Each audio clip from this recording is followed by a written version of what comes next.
Welcome ਬੇਟਾ ਜੀ। ਆਪਾਂ ਅੱਜ ਮੇਰੇ channel let's learn with easy tricks ਤੇ ਅੱਜ ਆਏ ਹੋਏ NTSC ਪੇਪਰ ਦੇ ਸੈਟ ਪਾਰਟ ਯਾਨੀ ਕਿ ਸਕੋਲਾਸਟਿਕ ਐਪਟੀਟਿਊਡ ਟੈਸਟ ਦੇ 15 ਕੁਐਸਚਨਸ ਕਰ ਰਹੇ ਹਾਂ। ਬਹੁਤ ਧਿਆਨ ਨਾਲ ਇਹਨਾਂ ਦੇ ਆਨਸਰਸ ਦੇਖਣਾ ਤੇ ਸੋਚਣਾ ਤੁਸੀਂ ਆਪਣੇ ਪੇਪਰ ਦੇ ਵਿੱਚ ਕਿਹੜੇ ਟਿਕਸ ਲਗਾਏ ਸੀ। ਠੀਕ ਹੈ, तो first one is which statement is incorrect in relation with the Punjab plains. Punjab के मैदानी खेतर के संबंध में किहड़ा कथन गलत है। तो फर्स्ट उन्हें की कहा बेटा कि plain regions of Punjab are divided into 2 parts. ठीक है, तो पंजाब के कहते मैदानी खेतर नूं 2 भागों के विच वंडिया होया। तो इंडिया के नक्शे नूं जे आपां ध्यान नाल देखीए तां उहदे इधरली साइड जिहड़ा पंजाब है उन्होंने आपां पूर्वी पंजाब कहने आ ते इधरले वाले नूं आपां पच्छमी पंजाब कहने आ क्योंकि वो पाकिस्तान विच जा चुके हैं। तो इहदा मतलब ये गल बिल्कुल सही है। थर्ड देखो, महाराजा अकबर के समय तो ही 2 दरियावां विचकारले इलाके नूं दुआबा कहा जान लग्या सी। ये गल भी बिल्कुल सही है। लास्ट देखो, बारी Doab is the area between river Beas and river Ravi. बारी दुआब ब्यास दरिया और रावी दरिया के विचकारले इलाके नूं कहा जाता है। हुण बेटा पहला दुआब शब्द के उपर ध्यान दिओ। दुआब मतलब 2 दरियावां के विचकारली धरती। ठीक है, 2 पाणियां के विचकारली धरती उन्होंने आपां दुआब कहने आ।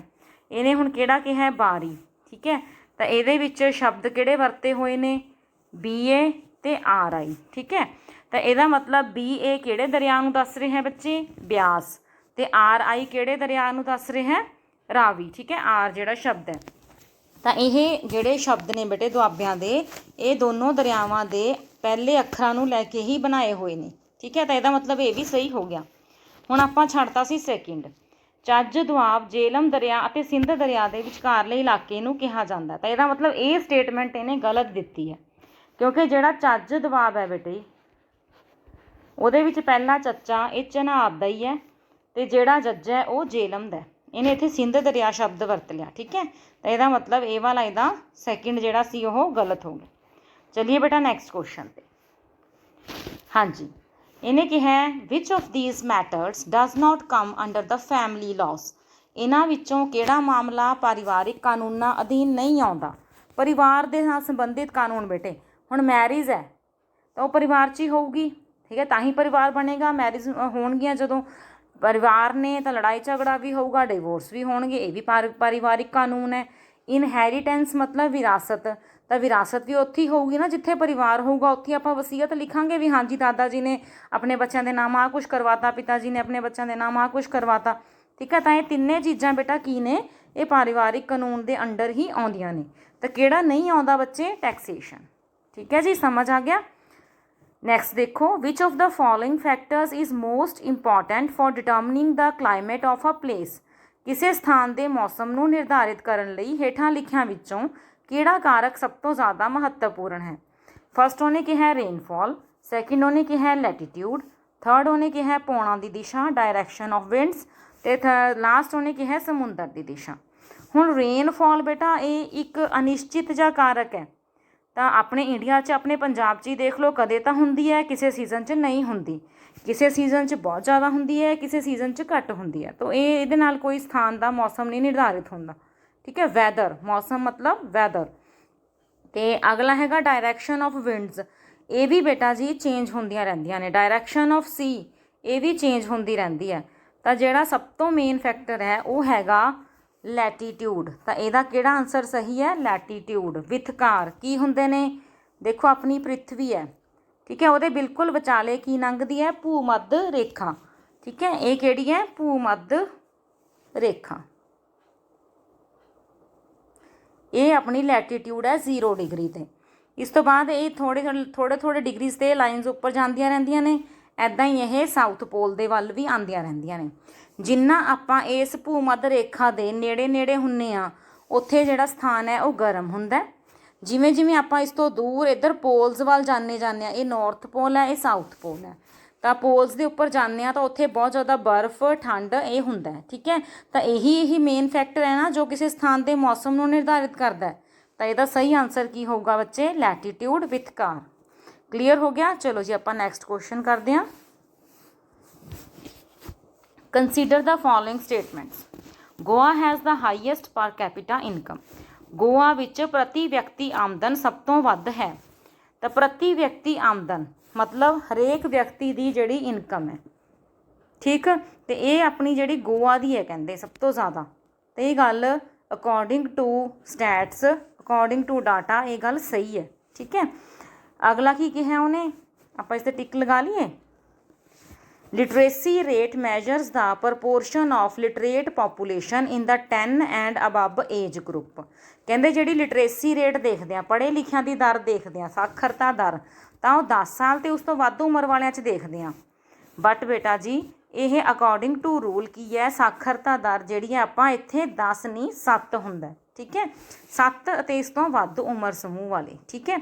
ਤਾਂ ਇਹ ਹੋ ਗਿਆ ਗਲਤ, ਇਸ 'ਤੇ ਗਲਤ ਲਗਾ ਲਈਏ। ਥਰਡ ਦੇਖਦੇ ਹਾਂ। Kerala has a low infant mortality rate because it has adequate provision on the basic health. Kerala ਵਿੱਚ ਕਹਿੰਦੇ ਬਾਲ ਮੌਤ ਦਰ ਘੱਟ ਹੈ ਕਿਉਂਕਿ ਇੱਥੇ ਮੁੱਢਲੀ ਸਿਹਤ ਬਾਰੇ ਉਚਿਤ ਪ੍ਰਬੰਧ ਹਨ। ਯੈਸ ਦਿਸ ਇਜ਼ ਟਰੂ, ਠੀਕ ਹੈ। ਕੇਰਲਾ ਦੇ ਵਿੱਚ ਬੱਚਿਆਂ ਦੀ ਜਿਹੜੀ ਮੌਤ ਦਰ, ਬੱਚਿਆਂ ਦੀ ਮੌਤ ਦਰ ਦਾ ਮਤਲਬ ਜਦੋਂ ਬੱਚੇ ਪੈਦਾ ਹੁੰਦੇ ਨੇ ਤਾਂ ਉਹ 1 ਸਾਲ ਦੇ ਵਿੱਚ ਜਦੋਂ ਜ਼ਿਆਦਾ ਮਰਦੇ ਨੇ ਤਾਂ ਉਹਨੂੰ ਆਪਾਂ ਇਨਫੈਂਟ ਮੋਰਟੈਲਿਟੀ ਕਹਿੰਦੇ ਹਾਂ, ਠੀਕ ਹੈ। ਤਾਂ ਇਹ ਲੋ ਕਿਉਂ ਕਿੱਥੇ ਹੈ, ਕਿ ਜਿੱਥੇ ਆਪਣੇ ਕੋਲੇ ਮੁੱਢਲੀ ਸਿਹਤ ਦੀਆਂ ਸਹੂਲਤਾਂ ਵੱਧ ਨੇ, ਅਤੇ ਉਹ ਕਿੱਥੇ ਨੇ, ਕੇਰਲਾ ਦੇ ਵਿੱਚ। ਕਲੀਅਰ ਹੋ ਗਿਆ ਬੇਟਾ। In Bihar sex ratio is 963 female per 1000 ਮੇਲ। ਬਿਹਾਰ ਦੇ ਵਿੱਚ ਲਿੰਗ ਅਨੁਪਾਤ ਪ੍ਰਤੀ 1000 ਮਰਦਾਂ ਪਿੱਛੇ 963 ਔਰਤਾਂ ਹਨ। ਹੁਣ ਇਹ ਕੀ ਹੁੰਦਾ ਬੇਟਾ, ਲਿੰਗ ਅਨੁਪਾਤ, ਸੈਕਸ ਰੇਸ਼ੋ, ਇਹ ਹੁੰਦਾ ਵੀ ਜੇ 1000 ਮਰਦ ਨੇ ਤਾਂ ਉਹਨਾਂ ਦੇ ਵਿੱਚ ਔਰਤਾਂ ਦੀ ਗਿਣਤੀ ਕਿੰਨੀ ਹੈ। ਹੁਣ ਇਹਨੇ ਕਿਹਾ ਵੀ ਇੱਥੇ 963 ਹੈ, ਠੀਕ ਹੈ। ਹਰੇਕ 1000 ਨਾਲ ਹੀ ਗਿਣਤੀ ਕੀਤੀ ਜਾਂਦੀ ਹੈ, ਮੌਤ ਦਰ ਆਪਣੀ ਦਰ ਦੀ, ਲਿੰਗ ਅਨੁਪਾਤ ਦੀ, ਬਰਥ ਰੇਟ ਦੀ, ਠੀਕ ਹੈ। ਤਾਂ ਇਹ 1000 ਨਾਲ ਹੀ ਕੀਤੀ ਜਾਂਦੀ ਹੈ, 1000 ਨਾਲ ਹੀ ਤੁਲਨਾ ਹੁੰਦੀ ਹੈ। ਤਾਂ ਇਹਨੇ 963 ਕਿਹਾ, ਪਰ ਇਹ ਗਲਤ ਹੈ ਬੇਟੇ। ਇਹ ਜਿਹੜੀ ਗਿਣਤੀ ਹੈ ਇਸ ਤੋਂ ਘੱਟ ਹੈਗੀ, ਠੀਕ ਹੈ। ਤਾਂ ਇਹਦਾ ਮਤਲਬ ਕਿਹੜੀ ਜਿਹੜੀ ਆਪਣੀ ਆਪਸ਼ਨ ਹੈ ਉਹ ਬਿਲਕੁਲ ਸਹੀ ਸੀਗੀ, ਏ ਐਂਡ ਸੀ ਆਪਸ਼ਨ। ਇਹ ਵਾਲਾ ਆਨਸਰ ਇਹਦਾ ਸਹੀ ਹੋਊਗਾ। ਆਪਾਂ ਇਸ 'ਤੇ ਗੌਰ ਕੀਤਾ, ਸਾਰਿਆਂ ਨੂੰ ਪੜ੍ਹਿਆ ਅਤੇ ਆਪਾਂ ਸਮਝਿਆ ਕਿ A and C are correct. ਚਲਿਏ ਬੇਟਾ ਨੈਕਸਟ ਕੁਐਸਚਨ 'ਤੇ। ਹਾਂਜੀ, ਅਗਲਾ ਹੈਗਾ ਆਪਣੇ ਕੋਲੇ on the basis of the following features identify the correct type of governance. ਹੇਠਾਂ ਲਿਖੀਆਂ ਵਿਸ਼ੇਸ਼ਤਾਵਾਂ ਦੇ ਆਧਾਰ 'ਤੇ ਸ਼ਾਸਨ ਦੀ ਸਹੀ ਕਿਸਮ ਦੀ ਪਛਾਣ ਕਰੋ। ਚਲੋ ਆਪਾਂ ਨੂੰ ਇਹ ਕੁਛ ਵਿਸ਼ੇਸ਼ਤਾਵਾਂ ਦਿੱਤੀਆਂ, ਆਪਾਂ ਪੜ੍ਹਦੇ ਹਾਂ। It promotes equality among citizens. It ਮਤਲਬ ਉਹ ਜਿਹੜੀ ਗੌਰਮੈਂਟ ਦੀ ਗੱਲ ਕਰ ਰਿਹਾ, ਠੀਕ ਹੈ। ਕਹਿੰਦੇ ਇਹ ਨਾਗਰਿਕਾਂ ਵਿੱਚ ਸਮਾਨਤਾ ਨੂੰ ਉਤਸ਼ਾਹਿਤ ਕਰਦੀ ਹੈ। ਤਾਂ ਪਹਿਲਾਂ ਉਹਨੇ ਕੀ ਕਹਿਤਾ, ਸਮਾਨਤਾ। It enhances the dignity of the individuals. ਇਹ ਵਿਅਕਤੀਆਂ ਦੀ ਮਹੱਤਤਾ ਵਧਾਉਂਦੀ ਹੈ, ਇਹਦਾ ਮਤਲਬ ਵਿਅਕਤੀ ਨੂੰ ਮਹੱਤਤਾ ਦਿੰਦੀ ਹੈ,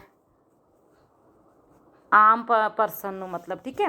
it provides a method to resolve conflicts. ਵਿਵਾਦਾਂ ਨੂੰ ਸੁਲਝਾਉਣ ਲਈ ਇੱਕ ਢੰਗ ਪ੍ਰਦਾਨ ਕਰਦੀ ਹੈ, ਜਿਵੇਂ ਸੁਪਰੀਮ ਕੋਰਟ ਦੇਤਾ, ਹਾਈ ਕੋਰਟ ਦੇਤਾ, ਠੀਕ ਹੈ। ਵਿਵਾਦ ਸੁਲਝਣੇ ਨੇ, ਠੀਕ ਹੈ।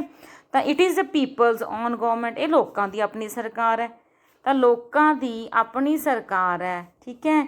ਵਿਵਾਦ ਸੁਲਝਾਉਣ ਲਈ ਵੀ ਇੱਕ ਖਾਸ ਇੰਤਜ਼ਾਮ ਹੈ। ਸਾਰਿਆਂ ਨੂੰ ਸਮਾਨਤਾ ਵੀ ਮਿਲਦੀ ਹੈ, ਸਾਰੇ ਵਿਅਕਤੀਆਂ ਨੂੰ ਮਹੱਤਵ ਵੀ ਮਿਲਦਾ ਹੈ। ਤਾਂ ਇਹ ਕਿਹੜੀ ਸਰਕਾਰ 'ਚ ਹੁੰਦਾ ਹੈ, ਡੈਮੋਕ੍ਰੇਸੀ 'ਚ, ਠੀਕ ਹੈ, ਲੋਕਤੰਤਰ ਵਿੱਚ। ਲੋਕਾਂ ਦੀ, ਲੋਕਾਂ ਲਈ, ਲੋਕਾਂ ਦੁਆਰਾ ਸਰਕਾਰ, ਠੀਕ ਹੈ ਬੇਟਾ। ਅਤੇ ਹੁਣ ਇਸ ਤੋਂ ਨੈਕਸਟ ਕੁਐਸਚਨ 'ਤੇ ਚੱਲੀਏ। ਲਓ ਜੀ, ਇਹ ਆਪਣੇ ਕੋਲੇ ਸਾਇੰਸ ਦੇ ਕੁਐਸਚਨਸ ਆ ਗਏ। Which of the following is not true for an image formed by a plane mirror? ਸਮਤਲ ਦਰਪਣ ਦੁਆਰਾ ਬਣਾਏ ਗਏ ਪ੍ਰਤੀਬਿੰਬ ਲਈ ਹੇਠਾਂ ਲਿਖਿਆਂ ਵਿੱਚੋਂ ਕਿਹੜਾ ਕਥਨ ਸਹੀ ਨਹੀਂ ਹੈ। ਸਮਤਲ ਦਰਪਣ ਕਿਹੜਾ ਬੇਟਾ, ਜਿਹੜਾ ਆਪਣੇ ਘਰਾਂ ਦੇ ਵਿੱਚ ਆਪਣੀ ਸ਼ਕਲ ਦੇਖਣ ਲਈ ਆਪਾਂ ਰੋਜ਼ ਡੇਲੀ ਦੇਖਦੇ ਹਾਂ ਇਹਦੇ ਵਿੱਚ ਸ਼ਕਲ, ਠੀਕ ਹੈ। ਤਾਂ ਇਹਦੀਆਂ ਕੀ ਫੀਚਰਸ ਹੁੰਦੀਆਂ ਨੇ, ਜੋ ਇਹਦੇ ਵਿੱਚ ਪ੍ਰਤੀਬਿੰਬ ਬਣਦਾ ਹੈ, ਆਪਣੀ ਇਮੇਜ ਬਣਦੀ ਹੈ, ਉਹ ਸਿੱਧੀ ਹੁੰਦੀ ਹੈ, ਠੀਕ ਹੈ। ਹਾਂ, ਉਹ ਆਭਾਸੀ ਹੁੰਦੀ ਹੈ, ਠੀਕ ਹੈ, ਵਰਚੁਅਲ ਹੈ। ਇਹ ਕਹਿੰਦੇ ਛੋਟੀ ਹੁੰਦੀ ਹੈ। ਸੋਚੋ, ਤੁਸੀਂ ਰੋਜ਼ ਸੁਬਾਹ ਸ਼ੀਸ਼ਾ ਦੇਖਦੇ ਹੋ, ਕੀ ਤੁਸੀਂ ਉਹਦੇ ਵਿੱਚ ਆਪਣੇ ਕੱਦ ਨਾਲੋਂ, ਆਪਣੇ ਆਕਾਰ ਨਾਲੋਂ ਛੋਟੇ ਦਿਖਦੇ ਹੋ? ਨਹੀਂ ਨਾ। ਤਾਂ ਇਹਦਾ ਮਤਲਬ ਇਹਨੇ ਇਹ ਵਾਲਾ ਕਥਨ ਗਲਤ ਕਿਹਾ। ਅਗਲਾ ਕੀ ਹੈ, it is at the same distance as the object from the mirror. ਇਹ ਓਨੀ ਹੀ ਦੂਰੀ 'ਤੇ ਬਣਦਾ ਹੈ ਜਿੰਨੀ ਦੂਰੀ 'ਤੇ ਵਸਤੂ ਦਰਪਣ ਦੇ ਸਾਹਮਣੇ ਰੱਖੀ ਹੋਈ ਹੈ। ਹਾਂਜੀ, ਇਹ ਵੀ ਕਰੈਕਟ ਹੈ। ठीक है, ਆਪਾਂ ਨੂੰ शीशे ਦੇ ਵਿੱਚ ਚੀਜ਼ ਓਨੀ ਹੀ ਦੂਰ ਦਿਖੂਗੀ ਜਿੰਨੀ ਉਹ ਬਾਹਰ ਐਕਚੁਅਲ ਦੇ ਵਿੱਚ ਪਈ ਹੈ। तो अपना ਜਿਹੜਾ ਇਹਦੇ ਵਿੱਚ ਕਿਹੜਾ ਕਥਨ ਸਹੀ ਨਹੀਂ ਹੈ? Third one. क्लीयर है बेटा जी? Next question, the unit of refractive index is, अपवर्तन अंक की इकाई की है? तो हुण सोचो, ਜਿਹੜਾ भी कोई इंडैक्स हुंदा है बेटे, ਜਿਹੜਾ भी कोई अपने कोले इंडैक्स ਕੱਢਦੇ ਆ, कोई अपवर्तन अंक ਕੱਢ ਰਹੇ ਹਾਂ ਆਪਾਂ, ਤਾਂ ਇਹ ਦੋ ਚੀਜ਼ਾਂ ਦੀ ਤੁਲਨਾ ਹੈ ਔਰ ਤੁਲਨਾ ਵਾਲੀ ਚੀਜ਼ ਦੀ ਕੋਈ ਵੀ ਇਕਾਈ ਕਦੇ ਵੀ ਨਹੀਂ ਹੁੰਦੀ। तो इट हैज़ नो यूनिट, इसकी कोई इकाई नहीं है। ठीक है, इस तो नैक्सट क्वेश्चन पर चलते हैं। हाँ जी, light year is a unit to measure, प्रकाश साल किसनों मापण की इकाई है? याद करते हैं ना आप इसकी डेफिनेशन। तो distance travelled by the light in a year, light द्वारा प्रकाश द्वारा एक साल विच तय की गई दूरी नूं आपां की कहने आ? Light year. तो किहड़ा ऑप्शन सही है जी? First. The rate of change of velocity is called, देखो पूरी दी पूरी डेफिनेशन ही तुहानूं चक के देती। ठीक है, 9th दे विच भी तुसीं ये पूरी दी पूरी डेफिनेशन पढ़ी सी। वेग दे परिवर्तन की दर नूं की कहने आ? एक्सलरेशन, प्रवेग। Rate of change of velocity is acceleration, वेग दे परिवर्तन की दर की है? प्रवेग। ठीक है बेटा जी, समझ आ गया? नेक्स्ट देखो, how much velocity will a body gain in 5 seconds if it is moving with the uniform acceleration of 1 meter per second square? एक वस्तु जो 1 मीटर पर सेकंड स्केयर की दर नाल प्रवेगित हो रही है 5 सेकंड विच कितना वेग वधा लवेगी? तो एक्सलरेशन कितना दिता होया है? 1 मीटर पर सेकंड स्केयर। अपने कोल टाइमिंग कितनी है? 5 सेकंड्स। तो फॉर्मूला किहड़ा लगना है मोशन का? v equal to u plus a t. ठीक है, तो हुण इत्थे v तो पता ही करना है आपां, u क्योंकि उन्हें कहा 5 सेकंड्स दे विच कितनी वेलोसिटी गेन करोगे, ਇਹਦਾ मतलब वो हले स्टार्ट हो रही है, तो ਉਹਦੀ ਜਿਹੜੀ इनीशियल वेलोसिटी है वो 0 है। a कितना है उरे? 1, तो t कितना है अपने कोले? 5। तो v कितना आ गया बेटा जी? 5। तो ਇਹਦੀ यूनिट की हुंदी है? Metre per second. तो which option is correct? Yes, the second option, 5 metre per second. समझ आ गया बेटा? हाँ जी जी। तो हुण आपां पहुँच चुके हैं बेटा मैथमैटिक्स के क्वेश्चन से। दो संख्यावां 4 अनुपात 5 के अनुपात विच हन। जे उन्हां दा मम्मा सस्सा वावा 18 है तो संख्यावां दा लसव की होगा? 2 numbers are in the ratio 4:5. If their HCF is 18 then LCM of the numbers is। हाँ जी बेटे, ये एक शॉर्ट ट्रिक है, वो सीख लो तुसीं। जे तुहानूं इस तरह का क्वेश्चन पेपर दे विच आउंदा है तो आपां इदां ही करांगे। हुण दो संख्यावां ने, तो वो दो संख्यावां आपां सारा कुछ लिखना नहीं है, माइंड 'च ही रखना है। ठीक है, मैं तुहानूं लिख के दस रही हाँ, पर आपां उत्थे पेपर दे विच टाइम नहीं वेस्ट करना, आपां लिख के रखना है माइंड दे विच। ठीक है, जे हुण 4 ते 5 की रेशो है, अनुपात है, तो आप उहदे नाल एक्स सलैक्ट कर लैने हुंदे आ। ये तो गल क्लीयर है ना? हुण एक्स सलैक्ट कर लिया तो हुण HCF हुंदा की है बेटे? 6वीं 7वीं 8वीं आपां सीखदे आए हैं भी HCF की हुंदा है? दोनों संख्यावां दी सांझी। तो सांझा की है इहदे विच? x। तो इहदा HCF कितना होगा? x। बट आपां नूं HCF कितना दिता होया? 18। तो इहदा मतलब x की वैल्यू आपां कढ लई, कितनी आ गई? 18। ठीक है, तो हुण x की वैल्यू अपने कोल आ गई। हुण इत्थों दो तरीके ने, या तो तुसीं इत्थे x की वैल्यू भर के दोनों संख्यावां कढ लो। ठीक है, तो उन्हां दा बाਅद चों LCM कढ लो, या फिर ये भी शॉर्ट ट्रिक लगा लो। LCM की होगा? HCF तो लिखना ही लिखना है, प्लस ਜਿਹੜੀਆਂ दोनों संख्यावां ने वो भी लिखते हुंदे आ। ठीक है, तो हुण इन्हां नूं गुणा कर लो। जो गुणा करोगे बेटा 5 चौका 20, इत्थे आ जाऊगा 20। जो आप 18 नूं 20 नाल गुणा करांगे 18 दूणा 36, नाल आ जूगी 0। तो इहदा LCM कितना आ जाऊगा? 360। ठीक है, समझ आ गया? इस तरह तुसीं अपने हिसाब नाल 2-4 क्वेश्चन होर इन्होंने सॉल्व करने की कोशिश करियो इदां दे। ठीक है, थोड़ी प्रैक्टिस हो जाऊगी। किद्दां करिया बेटे आपां ने? ये दोबारा देखो, जिहदे विच आपां नूं घੱਟ तो घੱਟ लिखना पवे। तो 4x ते 5x दोनों संख्यावां मान लियां, कॉमन सीगा x, तो x हैगा अपने कोले 18। तो LCM की हुंदा है? HCF इंटू जो भी दोनों नंबरस अपने कोले जो भी संख्यावां बच गईयां। ठीक है, हाईएस्ट पावर कह लो। तो इन्हों जो गुणा करांगे तो अपने कोले आंसर आ जाऊगा 360। क्लीयर? चलिए इस तो नैक्सट क्वेश्चन ते। हाँ जी, ये आपां नूं थोड़ी जी मेहनत करनी पैनी है। 5 ਅੰਕਾਂ ਦੀ ਸਭ ਤੋਂ ਵੱਡੀ ਸੰਖਿਆ ਜੋ 12, 18 ਅਤੇ 24 ਨਾਲ ਵੰਡਣਯੋਗ ਹੈ। The 5-digit greatest number which is divisible by 12, 18 and 24। ਹੁਣ ਬੇਟਾ ਜਿਹੜੇ ਇਸ ਤਰ੍ਹਾਂ ਦੇ ਕੁਐਸਚਨ ਹੁੰਦੇ ਆ ਉਹਦੇ ਵਿੱਚ ਆਪਾਂ ਜਿਹੜੇ ਵੀ ਆਹ ਨੰਬਰ ਦਿੱਤੇ ਹੁੰਦੇ ਆ ਉਹਨਾਂ ਦਾ ਪਹਿਲਾਂ ਐਲਸੀਐਮ ਫਾਈਂਡ ਕਰਨਾ ਹੁੰਦਾ, ਠੀਕ ਹੈ। ਹੁਣ ਮੈਂ ਤੁਹਾਨੂੰ ਲਿਖ ਕੇ ਸਾਰਾ ਕਰਵਾਉਂਗੀ, ਪਰ ਤੁਸੀਂ ਇਹਨੂੰ ਫਟਾਫਟ ਰਫਲੀ ਸੋਲਵ ਕਰਨਾ ਤਾਂ ਕਿ ਟਾਈਮ ਨਾ ਵੇਸਟ ਹੋਵੇ ਪੇਪਰ ਦੇ ਵਿੱਚ, ਠੀਕ ਹੈ। ਜਦੋਂ ਆਪਾਂ ਹੁਣ ਇਹਦਾ ਬੇਟਾ ਐਲਸੀਐਮ ਕੱਢਾਂਗੇ ਕਿਹੜੇ ਟੇਬਲ 'ਤੇ ਜਾ ਰਹੇ ਨੇ, ਸਭ ਤੋਂ ਪਹਿਲਾਂ 2 ਤੇ 6 ਦੂਣੀ 12, 9 ਦੂਣੀ 18, 12 ਦੂਣਾ 24। ਹੁਣ ਤਿੰਨੋਂ ਕਿਸ 'ਤੇ ਜਾ ਰਹੇ ਨੇ 3 ਤੇ। ਤੁਸੀਂ ਪਹਿਲਾਂ 2 ਤੇ ਵੀ ਕਰ ਸਕਦੇ ਹੋ। ਇੱਥੇ ਆ ਜਾਊਗਾ 3, 9 ਅਤੇ ਇੱਥੇ ਆ ਜਾਊਗਾ 6। 6 ਦੂਣੀ 12, 9 ਜਾਂਦਾ ਨਹੀਂ ਅਤੇ 6 3 'ਤੇ ਜਾਂਦਾ, ਠੀਕ ਹੈ। ਹੁਣ ਆਪਾਂ ਇਹਨੂੰ 3 'ਤੇ ਜਾਵਾਂਗੇ, ਇੱਥੇ ਹੀ ਛੱਡ ਦਾਂਗੇ ਕਿਉਂਕਿ ਆਪਾਂ NTSC ਦੀ ਤਿਆਰੀ ਕਰ ਰਹੇ ਹਾਂ। ਇੱਥੇ 3 ਲਗਾ ਕੇ ਇੱਥੇ 2 ਲਗਾ ਕੇ ਉਹ 1 1 ਤੱਕ ਨਹੀਂ ਲੈ ਕੇ ਜਾਣਾ, ਠੀਕ ਹੈ। ਜਿੱਥੇ ਆਪਣੇ ਕੋਲੇ ਪ੍ਰਾਈਮ ਨੰਬਰ ਬਚ ਗਏ ਉੱਥੇ ਛੱਡ ਦਾਂਗੇ। ਇਹਨਾਂ ਨੂੰ ਗੁਣਾ ਕਰ ਲਓ, 2 ਦੂਣੀ 4, 4 ਤੀਏ 12, 12 ਤੀਆ 36 ਅਤੇ 36 ਦੂਣਾ 72। ਅਤੇ ਇਹਨਾਂ ਦਾ ਆਪਣੇ ਕੋਲੇ ਬੇਟਾ ਜੀ ਐਲਸੀਐਮ ਕਿੰਨਾ ਆ ਗਿਆ 72। ਤਾਂ ਜੋ ਐਲਸੀਐਮ ਆ ਜਾਂਦਾ ਹੈ ਉਹਨੂੰ ਆਪਾਂ ਆਪਣੀ ਸੰਖਿਆ ਦੇ ਨਾਲ ਡਿਵਾਈਡ ਕਰਨਾ। ਕਿਹੜੀ ਹੈ 5 ਅੰਕਾਂ ਦੀ ਵੱਡੀ ਤੋਂ ਵੱਡੀ। ਤਾਂ 5 ਦੇ 5 9 ਹੋ ਗਏ। ਇੱਥੇ ਤੁਹਾਨੂੰ ਮਿਹਨਤ ਕਰਨੀ ਪੈਣੀ ਹੈ, ਦਿਮਾਗ ਲਾਉਣਾ ਪੈਣਾ। ਇੱਥੇ ਆਪਣੇ ਕੋਲ ਕੋਈ ਹੋਰ ਆਪਸ਼ਨ ਨਹੀਂ ਹੈ, ਇਹ ਡਿਵਾਈਡ ਹੀ ਕਰਨੀ ਪੈਣੀ ਹੈ। 72 ਏਕਮ 72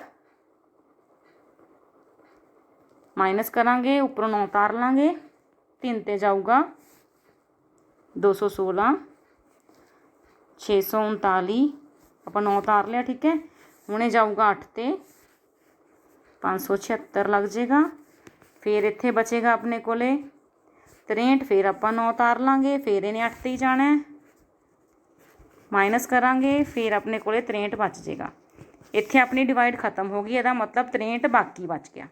ਤਾਂ ਹੁਣ ਇਹ ਨੰਬਰ ਕਿਵੇਂ ਲਿਖਣਾ ਫਿਰ ਆਪਾਂ 5 ਅੰਕਾਂ ਦੀ ਸਭ ਤੋਂ ਵੱਡੀ ਸੰਖਿਆ ਜਿਹੜੀ ਤਿੰਨੇ ਅੱਖਰਾਂ ਨਾਲ ਵੰਡੀ ਜਾਵੇ। ਤਾਂ ਇਹਦਾ ਮੈਥਡ ਹੁੰਦਾ ਬੇਟੇ 5 ਅੰਕਾਂ ਦੀ ਉਹ ਚਾਹੀਦੀ ਹੈ ਨਾ, ਜੇ ਇਸ ਦੇ ਵਿੱਚ ਕੁਛ ਜੋੜਨ ਲੱਗ ਜਾਂਗੇ ਫਿਰ ਤਾਂ ਉਹ 6 ਅੰਕਾਂ ਦਾ ਹੋ ਜਾਊਗਾ।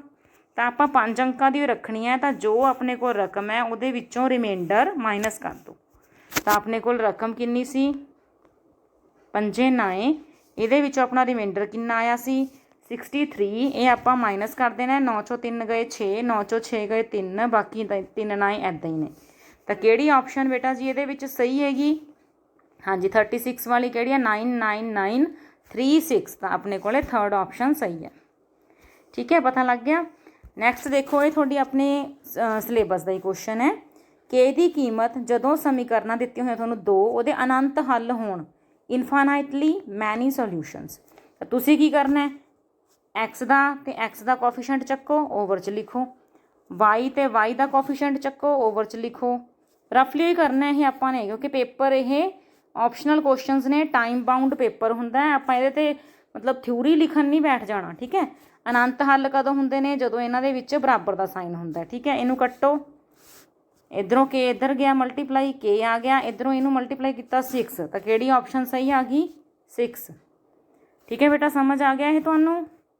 ਕੋਈ ਵੀ ਕਨਫਿਊਜ਼ਨ ਕਿਸੇ ਸਮ ਦੇ ਵਿੱਚ ਹੋ ਰਹੀ ਹੈ ਤਾਂ ਵੀਡੀਓ ਨੂੰ ਪੌਜ਼ ਕਰ ਲਿਆ ਕਰੋ, ਬੈਕ ਲਿਜਾ ਕੇ ਦੁਬਾਰਾ ਕੁਐਸਚਨ ਦੇਖ ਲਿਆ ਕਰੋ, ਠੀਕ ਹੈ। ਨੈਕਸਟ ਕੁਐਸਚਨ, ਹਾਂਜੀ ਉਹਨੇ ਕਿਹਾ ਇੱਕ ਬਹੁਪਦੀ ਬਣਾਓ ਜਿਸ ਦੇ 0 ਦਿੱਤੀ ਹੋਈ ਬਹੁਪਦੀ ਦੇ ਉਲਟੇ ਹੋਣ। ਫਾਰਮ ਆ polynomial whose zeros are reciprocal of the zeros of this equation। ਤਾਂ ਬੇਟੇ ਇਹਦਾ ਇੱਕ ਸ਼ਾਰਟ ਟ੍ਰਿਕ ਵੀ ਹੈ, ਤੁਸੀਂ ਉਹ ਵੀ ਅਪਣਾ ਸਕਦੇ ਹੋ। ਦੇਖੋ ਆਪਣੇ ਕੋਲੇ ਜਰਨਲ ਫਾਰਮ ਕੀ ਹੁੰਦੀ ਹੈ ax² plus bx plus c। ਤਾਂ ਜਦੋਂ ਉਹਨੇ ਇਸ ਤਰ੍ਹਾਂ ਦਾ ਸਥਿਤੀ ਦਿੱਤੀ ਹੋਵੇ ਕਿ ਜਿਹੜੇ ਜ਼ੀਰੋਜ਼ ਨੇ, ਜਿਹੜੇ ਆਨਸਰਸ ਨੇ ਉਹ ਇਸ ਦਿੱਤੀ ਹੋਈ ਦੇ ਉਲਟੇ ਨੇ, ਤਾਂ ਤੁਸੀਂ ਕੀ ਕਰਨਾ ਹੈ ਜਸਟ c ਨੂੰ a ਦੀ ਥਾਂ 'ਤੇ ਲੈ ਜਾਣਾ, a ਨੂੰ c ਦੀ ਥਾਂ 'ਤੇ ਲੈ ਜਾਣਾ। ਤਾਂ ਤੁਹਾਡੀ ਜਰਨਲ ਪੋਲੀਨੋਮੀਅਲ ਕੀ ਬਣ ਜੂਗੀ cx² plus bx plus a। ਤਾਂ ਕਰਨਾ ਕੀ ਹੈ ਹੁਣ ਬੇਟਾ ਜੀ ਦੱਸੋ, ਕਰਨਾ ਕੀ ਹੈ। ਆਪਾਂ ਕੀ ਲਿਖਿਆ cx² plus bx plus a, ਇਹ ਪੋਲੀਨੋਮੀਅਲ ਹੈ।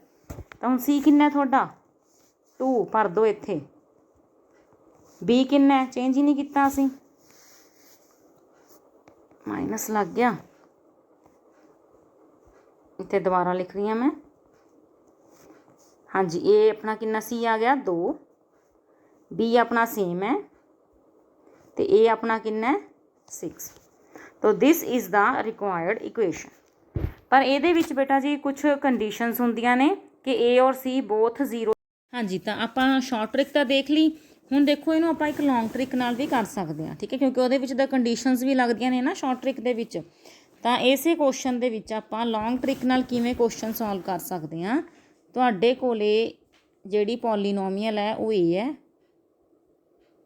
ਇਹਦੇ ਵਿੱਚ ਸਿਫਰਾਂ ਦਾ ਜਿਹੜਾ ਜੋੜ ਹੈ ਉਹ ਮਾਈਨਸ ਦਾ b/a ਹੁੰਦਾ ਹੈ। ਹੁਣ ਮਾਈਨਸ ਤਾਂ ਆਪਣੇ ਕੋਲ ਪਹਿਲਾਂ ਹੀ ਫਾਰਮੂਲੇ 'ਚ ਹੈ ਤਾਂ ਆਪਣਾ b ਵੀ ਮਾਈਨਸ ਦਾ ਹੈ, ਤਾਂ ਇਹ ਹੋ ਗਿਆ 7/6 ਅਤੇ c/a ਹੁੰਦੀ ਹੈ ਸਿਫਰਾਂ ਦੀ ਗੁਣਾ, ਉਹ ਆ ਗਈ ਆਪਣੇ ਕੋਲੇ 2/6। ਠੀਕ ਹੈ, ਤਾਂ ਹੁਣ ਇਹਨੂੰ ਆਪਾਂ ਸਾਈਡ 'ਤੇ ਰੱਖ ਲੈਂਦੇ ਹਾਂ, ਠੀਕ ਹੈ, ਰਫ ਦੇ ਵਿੱਚ। ਅਤੇ ਜਿਹੜੇ ਆਪਾਂ ਨੇ ਸਮੀਕਰਨ ਲਿਖਣੀ ਹੈ ਉਹਦੇ ਜਿਹੜੇ ਰੂਟ ਨੇ ਉਹ ਇੱਕ ਦੂਸਰੇ ਦੇ ਇਹਦੇ ਉਲਟੇ ਨੇ।